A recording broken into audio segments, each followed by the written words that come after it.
em relação a essa contração, eu lembro do conceito de unidade motora. O que é unidade motora? Consiste em um neurônio motor somático, mais todas as fibras musculares estriadas esqueléticas que ele estimula. A força muscular depende da quantidade de fibras musculares estriadas esqueléticas recrutadas e a frequência de estimulação dessas fibras. Quanto mais unidades motoras eu estimulo, maior número de fibras musculares eu estarei estimulando. Porque a unidade motora corresponde à relação entre uma fibra nervosa, que é o próprio axônio, e seus terminais, chamado telodendro, né, que representa essa ramificação final da fibra nervosa, que é o axônio do neurônio. E aí o que acontece? E o número de fibras musculares estriadas esqueléticas estimuladas por essa fibra nervosa, ou seja, por esse axônio. Bom, o que é placa motora? Placa motora é a sinapse neuromuscular ou a junção neuromuscular do tecido muscular estriado esquelético. Não quer dizer que o tecido muscular estriado cardíaco e o tecido muscular liso não tenham sinapses neuromusculares. Eles têm, só que não é uma placa motora. A placa motora tem uma morfologia específica. Então, a placa motora é o local de encontro do terminal axônico com a depressão da membrana da fibra muscular estriada esquelética. Então, você tem aqui o terminal axônico, observe aqui, olha só o terminal axônico, e esse terminal axônico se encaixa na depressão da membrana plasmática. Ampliando aqui, então você nota que nós temos aqui uma sinapse química. Uma sinapse química ela é formada por uma membrana pré-sináptica, por uma fenda sináptica e por uma membrana pós-sináptica. As vesículas estão aqui contendo neurotransmissores. Essas vesículas contendo neurotransmissores se fundem à membrana pré-sináptica, que é essa. Aqui nós temos a membrana pós-sináptica, membrana pré-sináptica, membrana pós-sináptica. E esse espaço aqui chama-se fenda sináptica. Esse neurotransmissor que é liberado é a acetilcolina. A acetilcolina é o neurotransmissor que vai provocar a contração da fibra muscular estriada esquelética, uma contração voluntária. Então nós temos aqui a acetilcolina sendo liberada, então a vesícula se funde à membrana pré-sináptica. Ao ser liberada na fenda sináptica, vai atuar sobre receptores acoplados a canais de sódio. Então assim que o neurotransmissor se liga aos receptores acoplados a canais de sódio, o canal de sódio ele abre e ao abrir, o sódio entra. E isso leva à inversão da polaridade.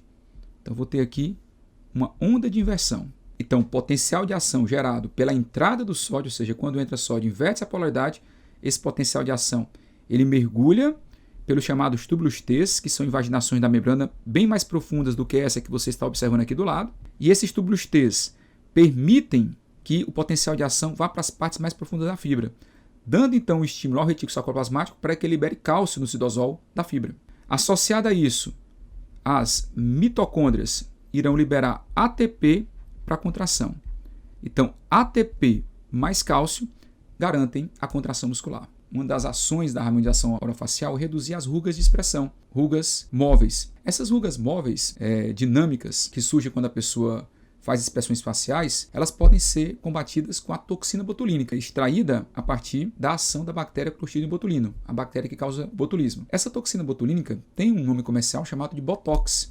Então, como é que atua o Botox? Como é que atua a toxina botulínica? Ela inibe a liberação de vesículas contendo acetilcolina. Se essas vesículas não conseguem se fundir à membrana pré-sináptica, não haverá liberação de acetilcolina na fenda. Logo, não haverá ação sobre o músculo no qual ela atua. O Botox, ele inibe a contração muscular. E aí nós temos algumas marcas comerciais hoje que a pessoa pode fazer uma aplicação a cada 6 meses. Para haver contração muscular, nós temos que ter o retículo sarcoplasmático liberando cálcio e as mitocôndrias liberando ATP. O cálcio ele vai atuar sobre uma proteína chamada de troponina. E essa troponina ativa a tropomiosina e a tropomiosina ativa a quitina. Então, o cálcio ele não atua diretamente na quitina, que corresponde a esse filamento amarelo, mais fino. Já o ATP, ele atua sobre a miosina. Com isso, o cálcio atuando sobre a troponina, que ativa a tropomiosina, que ativa a quitina, e o ATP atuando sobre a miosina, os filamentos finos, amarelos, vão deslizar sobre os filamentos grossos, vermelhos. E com isso nós vamos ter a contração muscular. Aqui eu tenho um músculo relaxado, aqui eu tenho um músculo parcialmente contraído, e aqui eu tenho um músculo completamente contraído. Observe que o sarcômero é limitado entre duas linhas Zs. Essa linha média que passa aqui por ele chama-se linha M. Zona H só tem miosina.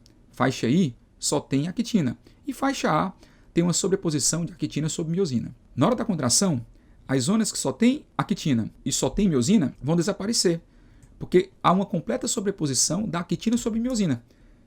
Como a quitina vai ficar completamente sobre a miosina, nós não vamos ter o quê? A exposição de áreas onde só tenha miosina ou onde só tenha a quitina. Então observe, músculo relaxado, músculo parcialmente contraído, músculo completamente contraído. Detalhe que esse termo aqui, faixa I, esse I vem de isotrópico.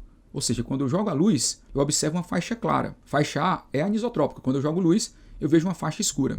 Bom, lembrando a vocês da rigidez cadavérica ou rigor mortis. Porque quando o sujeito morre, ele fica todo duro? Ele fica todo duro porque o cálcio ele fica aqui, colado à região da actina. Não é colado à actina, colado à região da actina.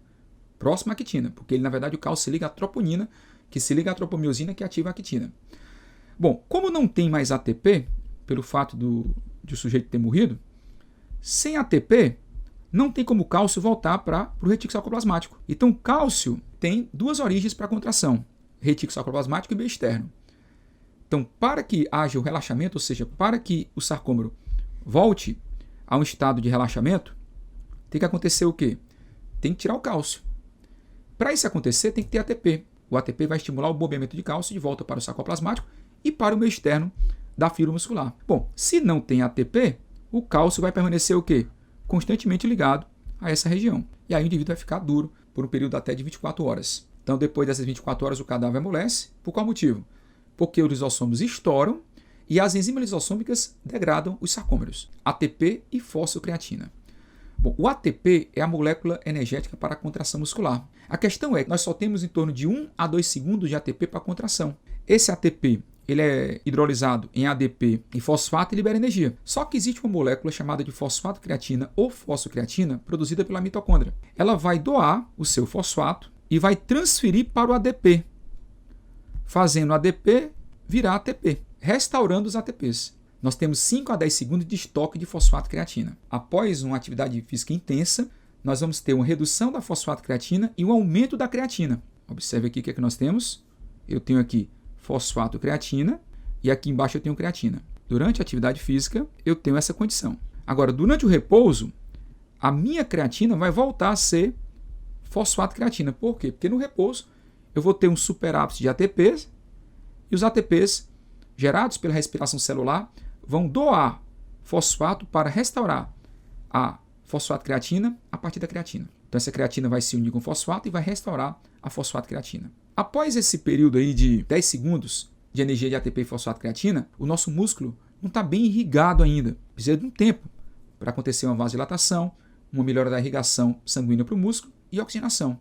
Então, num período aí mais ou menos de 1 a 2 minutos, o nosso músculo faz fermentação lática. Então, na verdade, a fermentação lática vai acontecer toda vez que a concentração de O2 não for ideal para se realizar respiração celular aeróbica.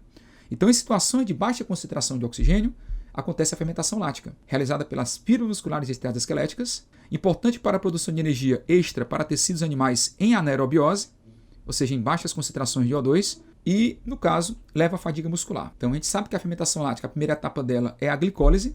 Nesse processo, a glicose gera 2 piruvatos, libera 2 ATPs e 2 NADH. Lembramos que esses 2 piruvatos serão reduzidos pelos NADH gerados na primeira etapa, aqui, que é a glicólise.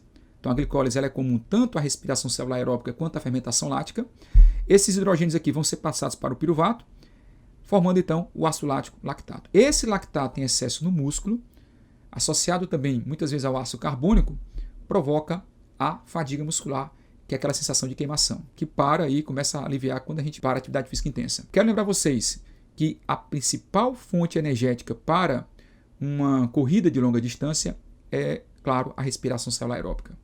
Podemos manter respiração celular aeróbica por vários minutos, até mesmo horas, numa corrida mais branda, numa corrida menos intensa. Outro processo associado ao músculo são as câimbras. Câimbras são alterações neuromusculares que levam a contrações musculares involuntárias e dolorosas. Há 4 possíveis razões para as câimbras.